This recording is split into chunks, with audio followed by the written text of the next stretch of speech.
Welcome into another edition of Tampa 2. Casey Phillips here with staff writer Brianna Dix, ready to break down another win. Yes. A huge win. Yes. The biggest of wins because of what it meant for the playoff standings and have a really exciting game to look ahead to this week as well. Let's just start with our big overall takeaways from this last week's game that, man, we had talked about it going in. Like, that was basically a playoff game in terms of what it meant for the implications of making it to the playoffs. Well, and I think really leading up to that game, this week leading up to the Packers game, you just hear it over and over from players and coaches stressing the singular focus, the playoff mentality. I think I've heard it about 10 times at this point, but I really think you saw this team really embody that against the Falcons, needing to get that win. It's kind of the win or go home type of situation, because if the Bucs win out, they will win the NFC South. So you saw that urgency. The offense struggled a little bit initially to kind of get the passing game going. You saw a lot of those 3-and-outs, but they were able to get really up until the explosives at the end, including the 11-yard touchdown to Kate Otten under the final 31 seconds, which nail biter, love that. But they were able to get the running game going again for the third straight week, had a season-high 148 yards on the ground. Rachaad Whites kind of eclipsed that 100-yard marker. And I think really just what the coaches have kind of said this week, that you've seen they're starting to recognize, and he's starting to get a feel of what Rachaad Whites does best, whether that's his ability in space, off the screens, the pistol runs, kind of the mid-zone things inside, but also just the push that this offensive line is getting. And really just took advantage of what the Falcons were giving them. You know, they used a lot of the two-high shell with kind of the two safeties deep, man coverage underneath, that kind of created some opportunities with that light box for the run game. And you saw Rachaad Whites really kind of take advantage of that, even on his 31-yard touchdown where, you know, Baker Mayfield just kind of had the quick pitch. They used that two-high shell, and then Rachaad Whites just kind of made that guy miss, cut inside.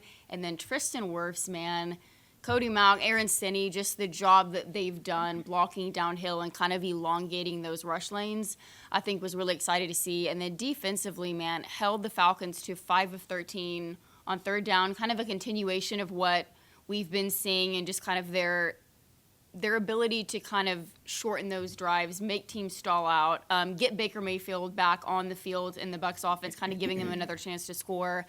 And then, of course, Antoine Winfield Jr., again, just playing like his hair is on fire, had the strip sack that led to the safety for Pat O'Connor. Carlton Davis had an interception, which, again, just kind of goes back to his play recognition, the film study, reading that kind of bubble screen that they had dialed up for Bijan Robinson and kind of undercutting that pass. So I think it's just kind of the exciting steps that you want to see at this point in the season. The defense generating takeaways, getting a little bit of some of that pressure to cause the errant throws, and then the Bucs getting the run game going consistently. Because early on in the season, they committed to it, weren't able to necessarily get those big chunk plays. It was more of just like the 4 or 5 yards. But then as the season has progressed, you're starting to see those 9, 10 yards. Rachaad breaking out for, had the 31-yard touchdown. So I think this team is really where you want them to be at this point in the season, kind of in this final push to the playoffs. Yeah, I loved the idea that you see them learning how to win in the last minute, in the progress in that area. That Coach Bowles has talked about this, of where we forget sometimes how young this team is, how young so many of the key contributors are. And sometimes you do have to learn how to win in those close game situations. And I thought it was so interesting to watch how similar this game felt at the end to the Houston game, and to watch them have a different outcome, to watch them have a different situation on defense, to still be able to, in multiple games, go down offensively, score what could be a game-winning touchdown, and then watch what your defense is able to do of going from, in Houston, not going the way they wanted, to this game, getting that stop. I think that's a really encouraging thing, again, as we talk about December football, playoff football, getting the last second touchdown, getting the last second stop. You feel really good when you feel like your team can do both of those things. And man, Kate Otten, this guy, I just think it's so amazing that he already has 3 last-minute game-winning type touchdowns in his career. Last year. Yeah, and I'm like, and this guy, again, he's so young. He's not our most targeted guy, but it just shows that, whichever quarterback he has trusts him in that situation. And I just think that's a really great sign for him in the future of his career, of like, no matter how young he is in the league or what else is going on, those quarterbacks know in the red zone, in crunch time, they can count on Cade. And he's proven why. He's shown why. And Baker Mayfield in the clutch as well. I just feel like we need to always tell him, like, there's only a minute left. In every play, we're just going to, there's only a minute left. Because then it's like, man, does he step up in just huge ways. And I feel like he just thrives in those moments. And that's what you want in a quarterback. And he seems like he gets everybody else to thrive. He gets everybody else fired up. I loved watching him in that game, going over on the sidelines to his offensive line and everyone else, like getting them fired up. Like, I was ready to go hit somebody. I was like, let's go. This is great. And then, Rachaad in the run game overall, and both Rachaad and Chase Edmonds. I thought that was really cool to see because, man, we've been asking a lot of Rachaad. Of run game, pass game, and I'm sure especially as you get late in the season and into the playoff push, it would be nice to give him a bit of a break occasionally, get a little bit of a breather, and feel like you still can have production. Right. And to see that Chase Edmonds was able to step up in that role, I feel like was really great. And again, we forget he missed a lot of time with injury, and as we've talked about, the run game overall was going to take some time to gel, and then Chase Edmonds lost some of that time due to injury. I feel like we're seeing that not only is the run game and the offensive line and Rachaad getting things figured out, Chase Edmonds getting some of those reps to have time to get things figured out as well. But Rachaad White, over 100 yards rushing for the second time this year. And then the important part is it's the second in 3 games. So it's the fact that now you're seeing a consistency of that. It wasn't a fluke. It wasn't one game that just maybe the other team couldn't defend the run. That it's like we're starting to see, okay, this is about the Bucs run game doing well consistently. It's the 6th game this season he's had 100+ yards from scrimmage, and I love this because that's the second most in the league among running backs behind just Christian McCaffrey. If you're going to be behind someone, it's not a bad person. To be up there with Christian McCaffrey in any stat, great sign. So I loved that. And to your point about the chunk runs, 3 games in a row with a 30+ yard play. Now, this last game, it counted as a pass. But just for him to have 3 games in a row of a 30+ yard gain is incredible for this offense and what that can mean. It builds confidence, I mean, it's a little bit demoralizing, I'm sure, for just everyone, how no matter how much time, effort you put into it, you're continuing to build it, like Dave Canales has said, because you don't want to sacrifice the now for the future. So they continued to try and build it, but you weren't necessarily getting those. But to now see it all come to fruition, I mean, that has to just build the confidence that this team is now going to force teams to allocate resources to the run game. Yeah, I agree. And then in terms of the pass game, I thought it was interesting to watch. So Chris Godwin, 11 targets, which is the most on the team, 5 catches for 53 yards, including, of course, that 32-yard gain to set up the game-winning touchdown. Another guy that just in the clutch. Chris Godwin is the guy. Like, you can count on him to make that play.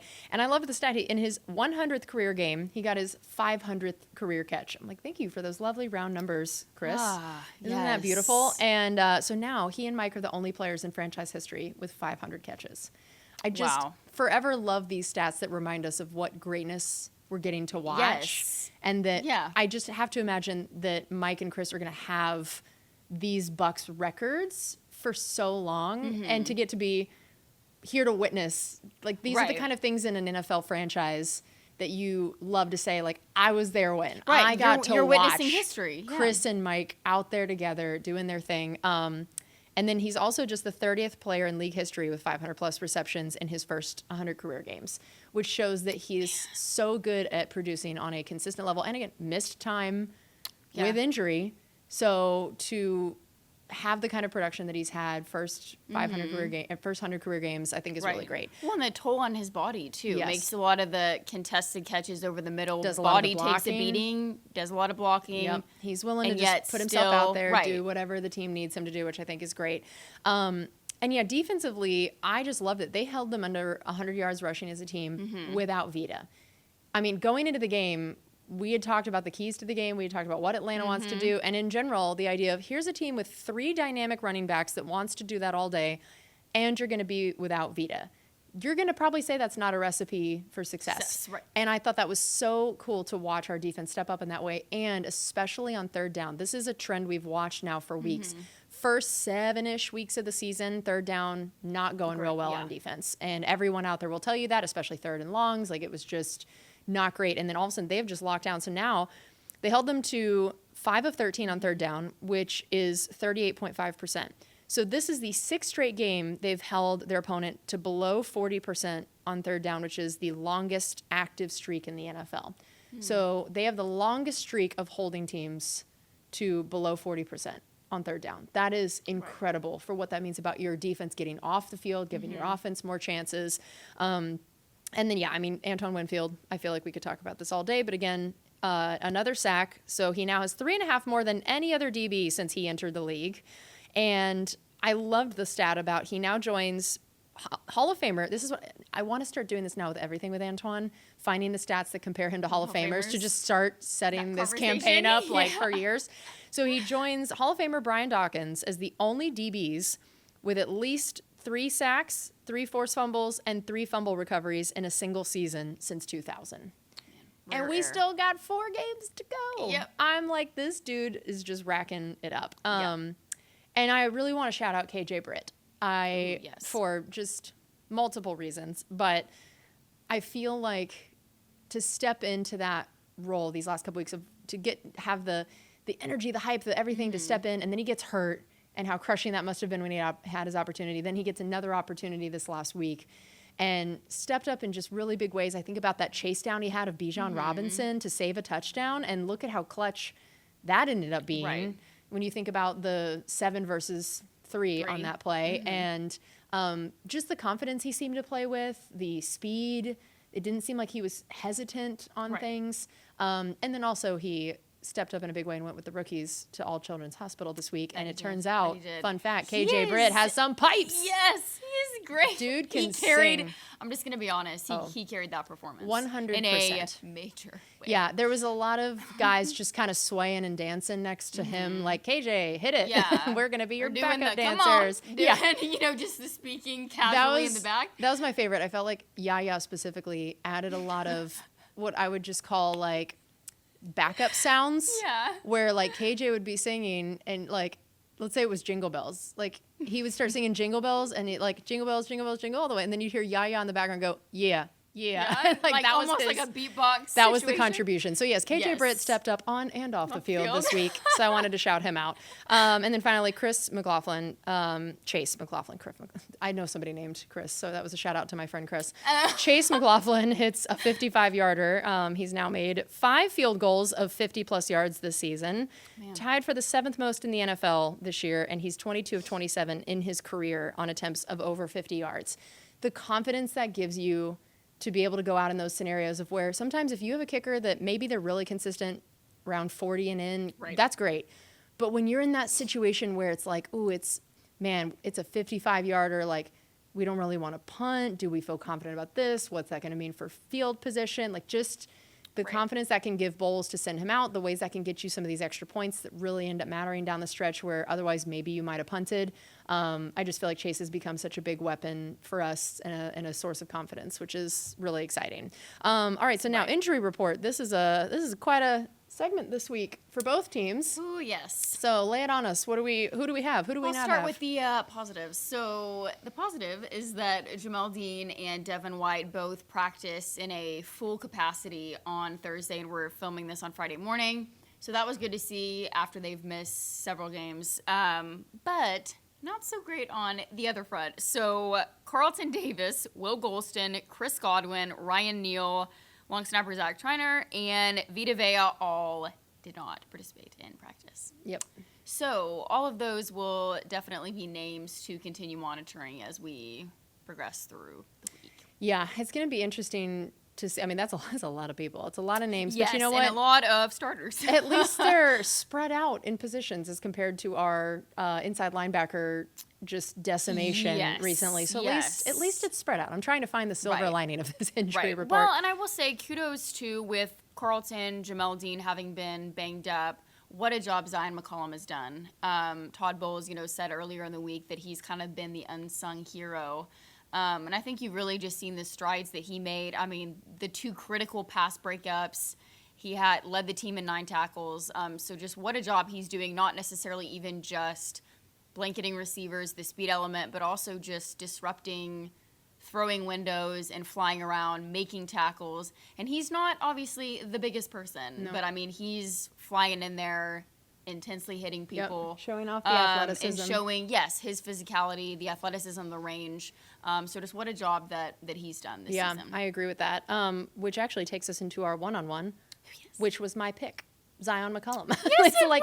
It's like Hey. you knew. It's like you I knew. got you, Casey. So I picked him versus, and I kind of gave a caveat here, Christian Okay. Watson or Romeo Doubs, and like this leads into a little bit of their injury report situation, which is Yes. equally as long as ours, which is very helpful. Of like, hey, if we're going to Yeah. be struggling, it's only fair that you guys Right. be struggling on the injury front too. So Christian Watson has a hamstring, and not really sure if he's going to participate, and if not, Romeo Doubs. You know, I'm looking at just kind of one of those guys that can be a deep threat, guys that have some of the speed to them, and, you know, watching Zion go against them again, either knowing that it looks like maybe Carlton, whether or not he's available, and then Jamel coming off an injury, so not sure even if he does play, like what percent is he at. So I feel like that's going to put a pretty heavy burden on Zion to try to carry both of those things. And also the Packers are tied for the 9th most interceptions thrown.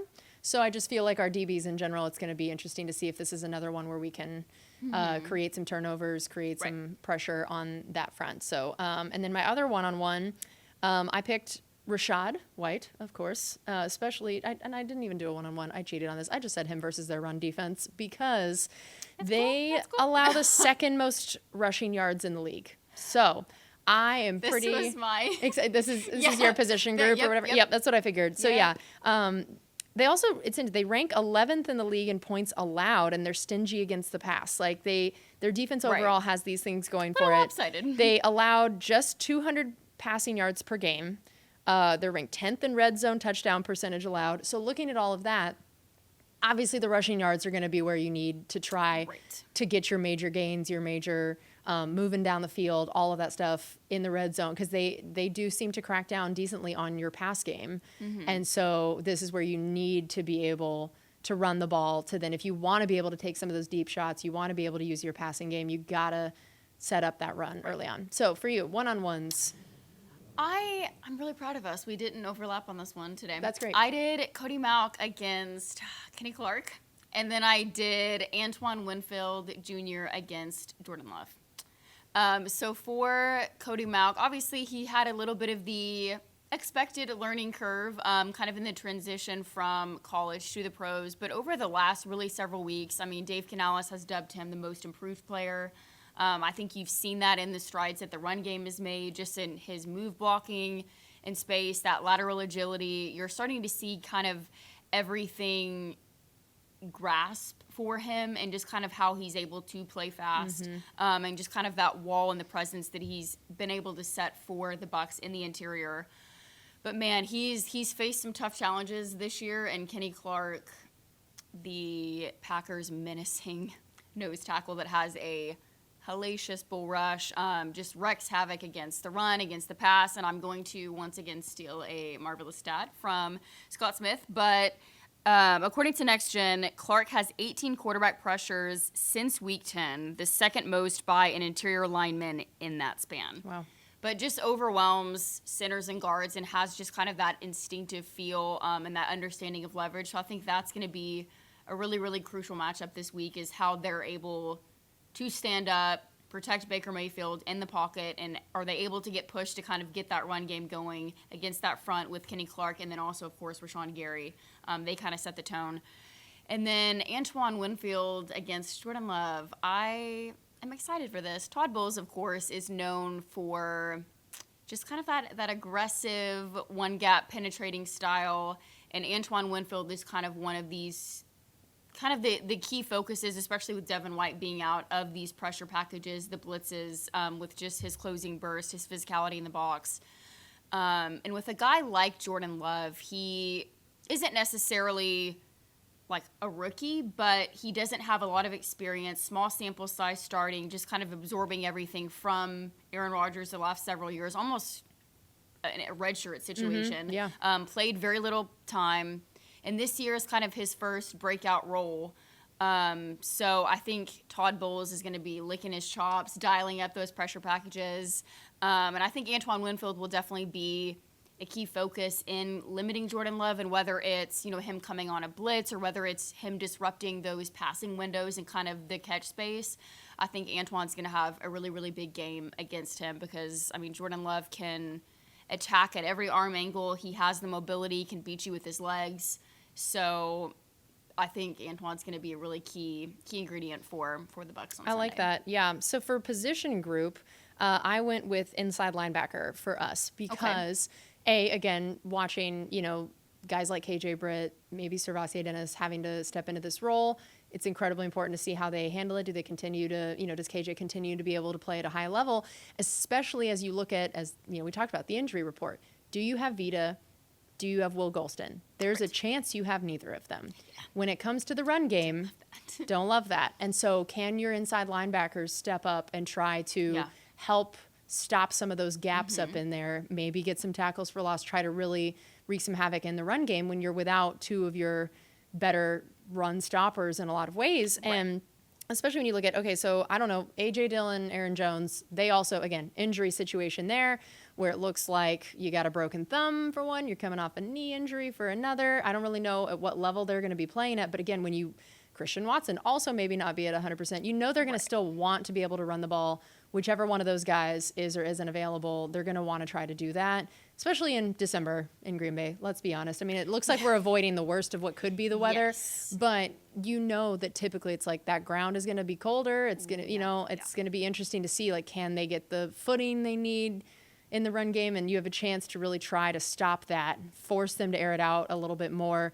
But yeah, I think that to know that without potentially Will and Vita, or at least one of them, I want to know that the inside linebackers can step into that gap. And then, my other one was our offensive line versus Rashawn Gary. This was kind of one of my versus the one-on-one situations of this guy, man, he had 3 sacks against the Lions alone recently.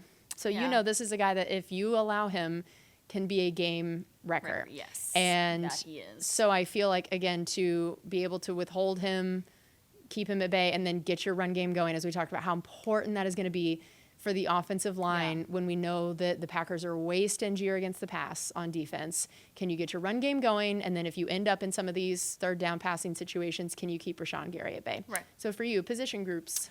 I went with running back, kind of to piggyback off of what you said in the Bucs D line, but obviously for running back, like you mentioned, their run defense is ranked 31st in the league.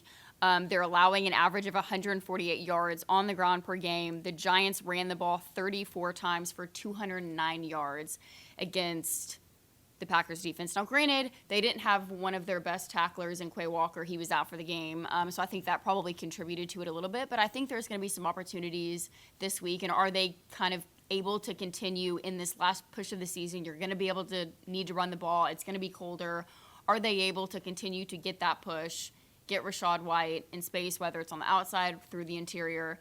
And also just using change of pace, using Chase Edmonds and kind of getting things going, or even if it's the jet sweeps, you get Chris Godwin involved. All of these things I think can kind of come together and really build this offense against the Packers in that climate at Lambeau Field. And then for the Bucs defensive line, the Packers offensive line has allowed the 5th fewest sacks in the NFL on Jordan Love. Wow. And obviously, Tampa Bay did not have Vita Vea last week, who's not only a great run stopper, incredible run stuffer, but he's also just kind of a mauler and also harasses the pocket and has surprising quickness he's for been your a man guy. his size. Yes, just absolutely consistently commands double teams, is just a beast.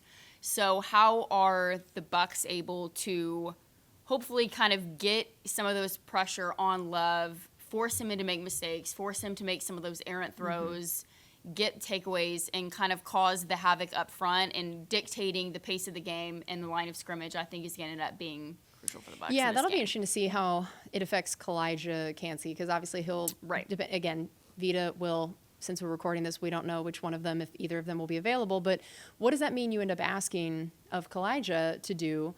And then also, does it mean where do they end up putting their double teams? Because usually they go on Vita. That's the number one place that offenses double team. If Vita's not in there, Are they doubling Calijah? Are they doubling your outside guys trying to rush? Right. Where do they end up putting their focus? And then who does that set up? Because I think Calijah gets to be the benefit of Vita's double teaming, that Right. they're taking on Yeah. him, and that gives Calijah some opportunities. Right. So we've seen him play at an elite level so far. He's been absolutely killing it. But if Vita, in these games, we still saw without Vita this last week, Calijah still got a sack. Right. And I think that's a great sign. And so can you continue to see that where maybe when he gets a little bit more attention, Right. he's still producing? Well, and there may be some. So Jordan Love hasn't had Christian Watson, hasn't had Luke Musgrave, kind of two of his key targets, and especially for Christian Watson, kind of that downhill threat. So you may see a little bit of some hesitation at times, and that might provide opportunities for Shaq Barrett or Calijah Kancey or guys to get to Jordan Love. Yeah. So, All right. So quote of the week. What do you have Oh. for us? I'm not going to lie. So there were several. There are lots that this I week. could have chosen. But last night I was looking over, because I'm just going to be honest, I wasn't in there for it. But I went back and looked at the quotes from Larry Foote from yesterday. Yeah. Some good ones. I'm not going to lie. Coach Foote's one of our props favorites. to Coach Foote. He attacked it behind the podium. Just absolute nostalgia talking about His Lambeau time. Field. I've never been. Very excited. But I was ready to suit up after I read this. But he said it was on the difference in the playoff push for teams in the final stretch of the season. And he said, you've got to keep your faith. You've got to stay confident. The mistakes you made in September, October, November need to be cut out. That's the stuff we are stressing. Young players, old players, we are all fighting. We are in the playoffs already. We're fighting. Each quarter counts. Every play matters. The mistakes we made early, hopefully you don't see them again. But you've got to have confidence. You've got to believe no matter what people say, and you've got to think that you can do the unknown, that you can shock the world. Woo. And that last one-liner, I Shock just the got world. fired up, and especially in a hostile environment and just the kind of that storied history that the Packers have, that historic place, going in there, the cold weather. I mean, this is what you dream of if you're an NFL player. So That's great. I also just love having a guy like Coach Foote on the staff, and Yes. especially the position he coaches. Like he's in Correct. there with guys like Levante and you could just tell it's like they all love him. He knows what it takes to be good in this league. Yeah. Like he played at an elite level. And he's got that fieriness to him. always. And he's definitely one of the louder coaches. Oh yeah, you'll hear him Down the talking hallway. some trash out there. Yeah, for sure. Yep. All right. So my quote is from Coach Bowles, and he was Okay. asked about the Packers wide receivers. And I thought it was a really interesting thing that he said, again, as we don't really know who all is going to be available or at what percent. But he said, normally you either face speed guys or big guys that can catch. They've got size, speed, and they've got precision. They're very good route runners. They have very good hands, and they compete. At any point in time, any one of them can beat you. That's what makes it hard about these guys. They're all pretty much on the same level. That's some high praise coming from Bowles and talking about some of these guys that are younger. Maybe they Right. aren't the household names. They're Yeah. not a Hopkins or a Mike Evans or, where everyone has maybe heard the names as much. But he was saying, look, they're big, fast, and good route runners. That's Right. the trifecta. Yeah. And have good hands. I mean, that's all the things you can ask for. And so to know that, again, we have Carlton on the injury report, Yeah. Jamel maybe coming off of it. It's a tall task for these DBs, for this defense, to know that these are these are wide receivers who kind of bring all of that to it. I thought that was interesting hearing him talk about that from, again, him being the defensive coordinator perspective of like, hey, these guys are a handful. And so I think it's going to be interesting to Right. watch all those matchups, how they handle it. And then, like you said, Antoine Winfield, I think this is going to be a really important game for him to be able to offer help wherever it's Right. needed to all those different guys. All right. So as always, we close with our little human interest off the field Yes. piece. So I had Calijah Kancey on my radio show this week, which if you have not already watched it, it was great. He was wonderful. And I just thought this was one of my favorite parts. We always end up talking about like youth football when guys played as kids and like Pop Warner and all of this. And one of our favorite things to talk about is what position guys played when they were younger versus what they play now. Right. And how much in Pop Warner and those youth leagues, it's about your weight, that they have these weight classes and limits. And that forces guys to either play be certain- yeah. play offensive or defensive line or play a skill position or what age group and league you're in. It's all weight based. And Calijah we always like asking, like, what did you want to play? And he was like, I wanted to be a running back so bad. That was all he wanted. He talked about all these different guys he watched, like Clinton Portis and people that he grew up watching and loving. And he said, and then because of my weight, I had to switch out of that and go to being a lineman. And we said, how old were you when this happened? How old do you think? Just pick an age that you feel like this might have happened. I'm gonna go with 6. Yeah, it was 4. That he started at running back at 4, and then by the time he was 5, sorry, buddy, we got to move you up. And I told him that I had found out some stuff researching him ahead of time on the show, that I had found a quote he'd said before where when he was asked about this, he said, "Yep, too many honey buns and Skittles." And I loved the honesty of that. So 5 years old, his dream of being a running back was already dead at 5. Had to go play with the big boys in the trenches. See, this is the best thing. And I just really enjoyed that. And he was like, I was devastated. I was so sad that I was just so big already at such a young age. And it's so funny because even some of our offensive linemen now, they're like, oh yeah, I had to put all this weight on. Like I had to gain all this weight later. Like I was so small and I just love that Calijah's like, nope, I was already ready to be a lineman from pretty much day one. I'm not gonna lie, I feel like gonna make some Christmas goodies this next week, and I feel like we need to get some honey buns Calijah and things. Canty some honey buns. I agree. Although now it's like, wait, you're already on the line. We need to, we're good. We've already got you where we need you. All right, that's going to do it for us on this edition of Tampa 2. Thank you so much for being with us, and we'll see you next week.